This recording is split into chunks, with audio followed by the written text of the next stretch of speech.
Fala pessoal, tudo bem? Como vocês estão? Hoje eu quero fazer um review do primeiro episódio do The Chosen. Muitos de vocês me perguntaram o que eu acho da série e eu ainda não assisti todos os episódios, eu assisti a maioria dos episódios da primeira temporada e tô animado para assistir as outras. Eu sei que daqui a pouco, no ano que vem, já vai lançar a quarta temporada.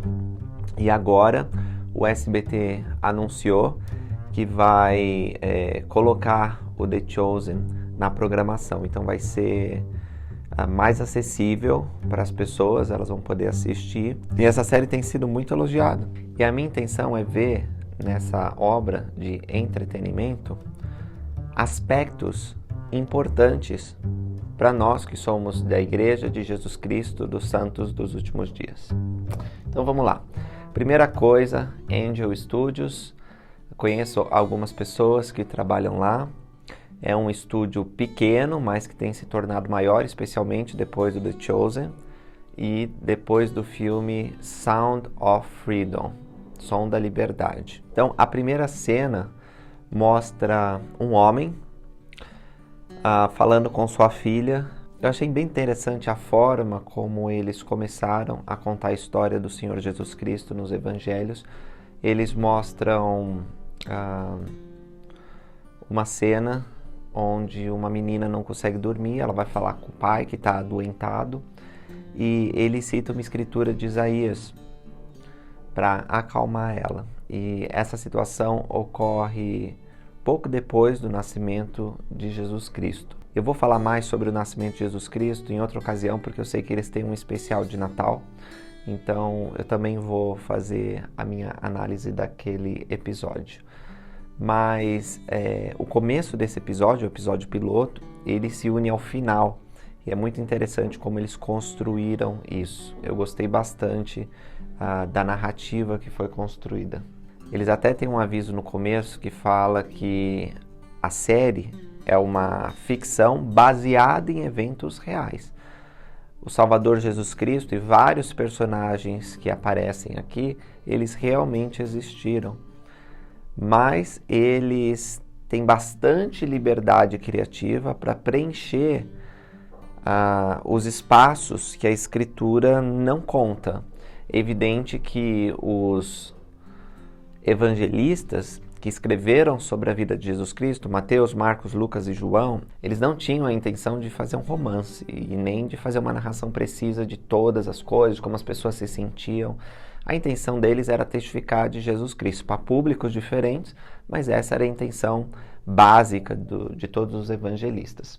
Então, depois tem um salto temporal e mostra essa mulher com grande dificuldade. A gente logo percebe no decorrer da série que é uma dificuldade tão grande que ela não consegue lidar com isso. Nem os líderes da religião judaica conseguem lidar com isso. Ela está endemoniada e a vida dela está assim num estado deplorável. Ela é violenta, ela tem pensamentos suicidas, Chega uma hora até que parece que ela vai se jogar do precipício. Ela provavelmente está cheia de vícios, porque mostra ela bebendo.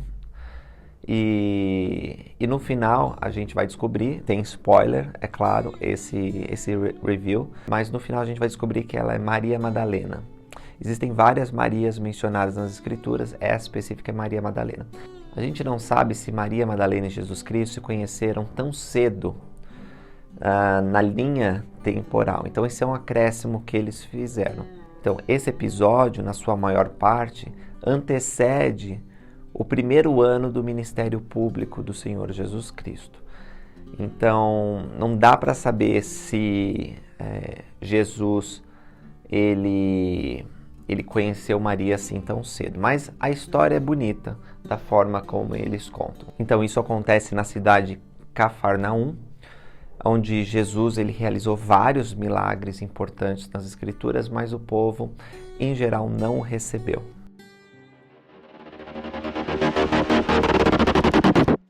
Pessoal, deixa eu falar para vocês sobre Cafarnaum. Essa cidade estava localizada na margem norte do Mar da Galileia e foi o centro do ministério de Jesus Cristo lá na Galileia. Também foi um importante e próspero centro de pesca e comércio, onde moravam tanto gentios como judeus. A população no primeiro século talvez nunca passou de 1.000 pessoas. Cafarnaum estava situada no entroncamento de importantes rotas comerciais. Estava cercada por terras férteis. E os soldados romanos, eles construíam casas de banho e armazéns lá na região. Apesar dos muitos milagres que Jesus realizou naquele lugar, as pessoas em geral o rejeitaram. E Jesus amaldiçoou a cidade. Com o passar do tempo, Cafarnaum se transformou em ruínas e ela permanece desabitada. Eis alguns acontecimentos importantes que as Escrituras mencionam sobre esse local. Ela foi conhecida como a própria cidade do Salvador. Lá ele operou muitos milagres, como eu falei para vocês. Ele curou pessoas, ele até curou o servo de um centurião, ele curou a sogra de Pedro, o paralítico cujo leito foi baixado através do telhado, o homem com a mão mirrada.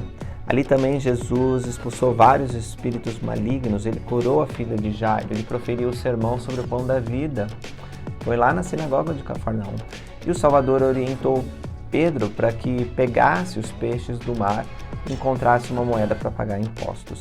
Então, olha quanta coisa Jesus operou nessa cidade. Vamos continuar a nossa análise do episódio. Depois a gente tem uma cena com Nicodemos. Isso também é um acréscimo que a série faz, porque Nicodemos ele vai aparecer pela primeira vez nos evangelhos quando ele tem uma entrevista com Jesus Cristo de noite. Ele é um membro do Sinédrio, que era o Senado judeu, tinha uma posição muito importante, e eu gosto muito a forma como eles representam Nicodemos nessa série, mostrando que, embora é um homem importante, ele tem certos conflitos, né? Ele olha, por exemplo, o povo dele empobrecido, o povo lutando para pagar os impostos pesados de Roma, e ele fica sensibilizado. Quando ele não consegue expulsar o demônio de Maria, ele fica assustado, ele começa a se perguntar sobre a posição dele, a posição dos judeus, a religião dele.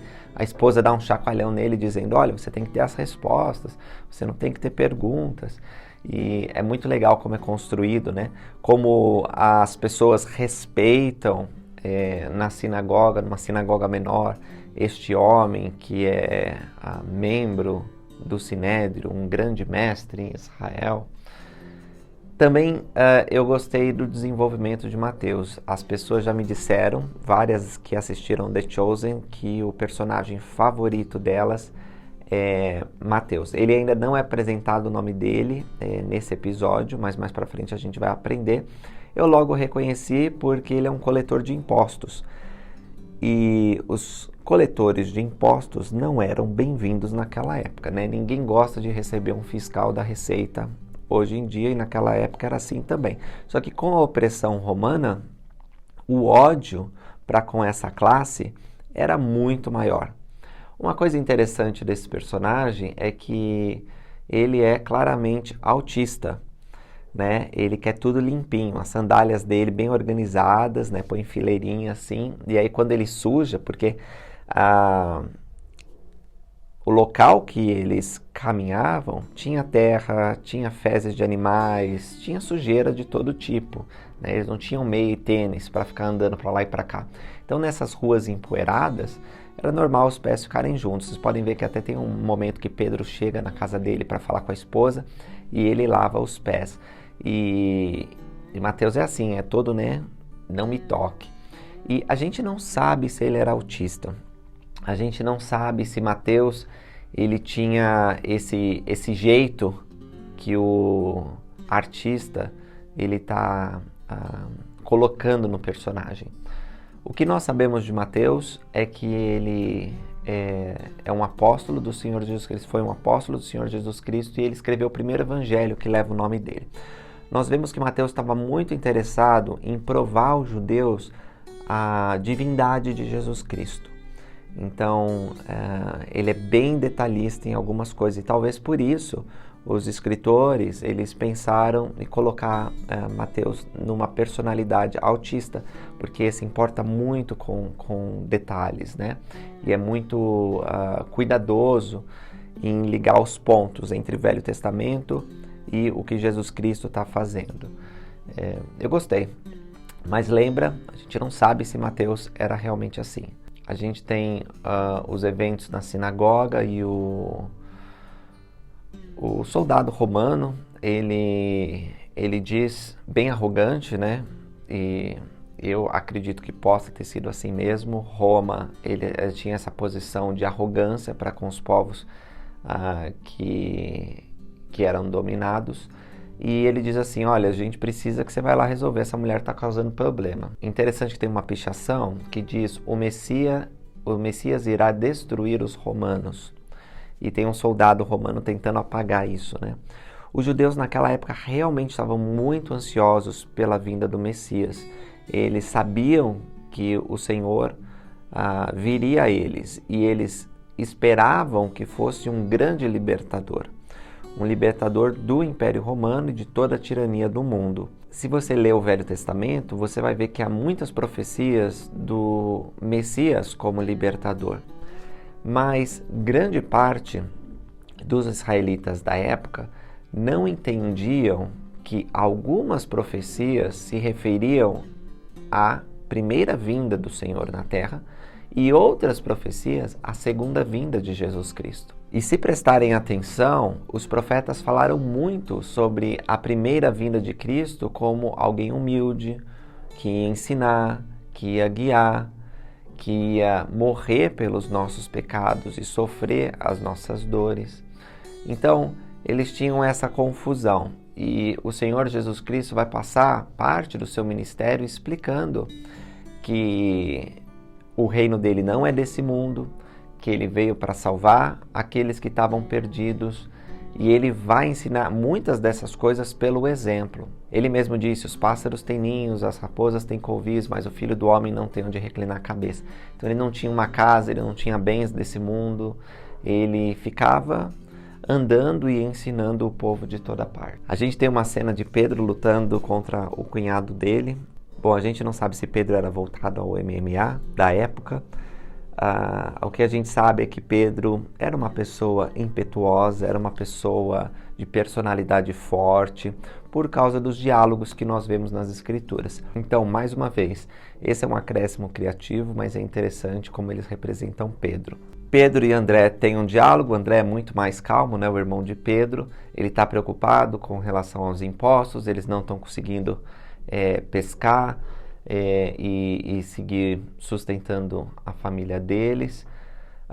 Nós temos então, seguindo o episódio, Nicodemos não conseguindo expulsar o demônio. Nossa, é realmente assustador como ficou Maria aí nessa cena.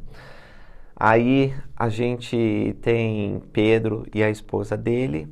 Nós sabemos que Pedro era casado porque mais para frente Jesus vai curar a sogra de Pedro. Então existe um grupo que pensa que Pedro não era casado, porque teria sido o primeiro papa. Isso daí não tem sustentação bíblica, né?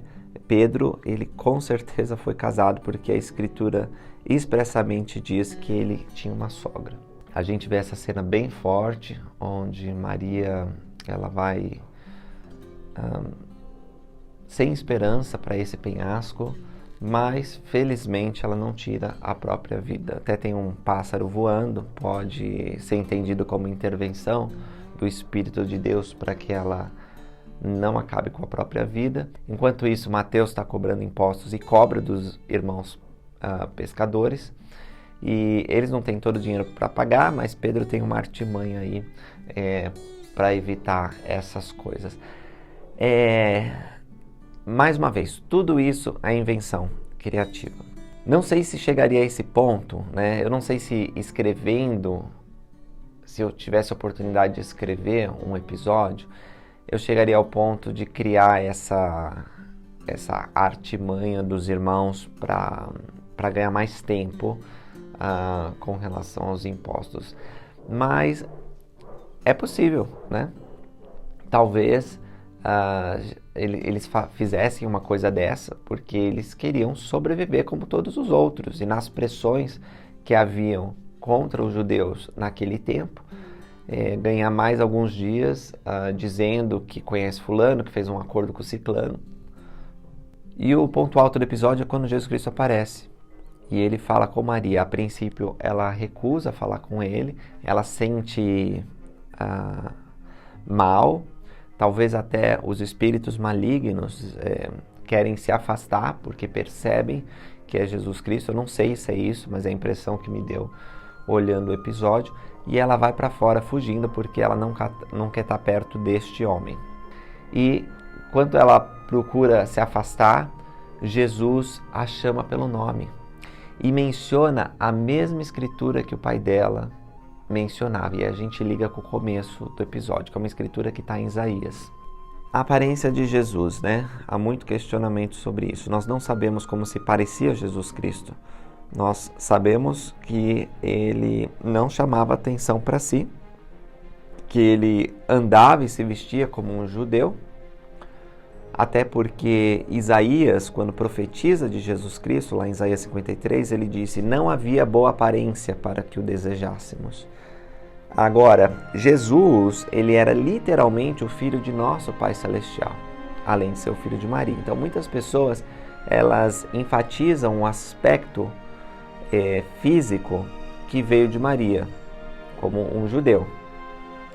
Mas esquecem que Jesus é literalmente o filho do Pai. E por isso, um filho ele tem tanto aspectos da mãe como do pai, né? Então, não dá para saber exatamente como era a aparência dele. Eu acredito que era semelhante ao que está sendo mostrado aí. Nós temos alguns relatos de profetas dos últimos dias que viram o Senhor. E eles descrevem Jesus Cristo como uma figura máscula, forte e cheia de bondade. Não era uma figura frágil, feminina, porque às vezes algumas representações mostram Jesus assim. Então eu gosto de como a série representou. Eu acho que o ator que está representando Jesus Cristo está fazendo muito bem. O legal de The Chosen é que eles arriscaram mostrar um Jesus Cristo mais emotivo, mais próximo de nós. Sobre a humanidade de Jesus Cristo, eu quero explorar mais para frente, quando ele for apresentado com mais tempo de tela. Agora ele só aparece no final, porque eu acho muito importante realçar isso, que Jesus foi feito homem, né? E ele sentia como nós, falava como nós, experimentava o mundo como nós, sentia alegria, tristeza, cansaço. Por outro lado, Jesus era divino. Existia uma diferença entre ele e os demais que era evidente para todos que estavam perto de Cristo. Então, eu quero falar mais sobre isso no próximo episódio. Mas me diz aí o que vocês acharam desse primeiro episódio. Vocês gostaram? Quais foram os pontos altos para vocês? E se vocês estão gostando dessa ideia, se eu devo continuar fazendo os reviews dos episódios. Beleza? Obrigado por assistirem. Até a próxima.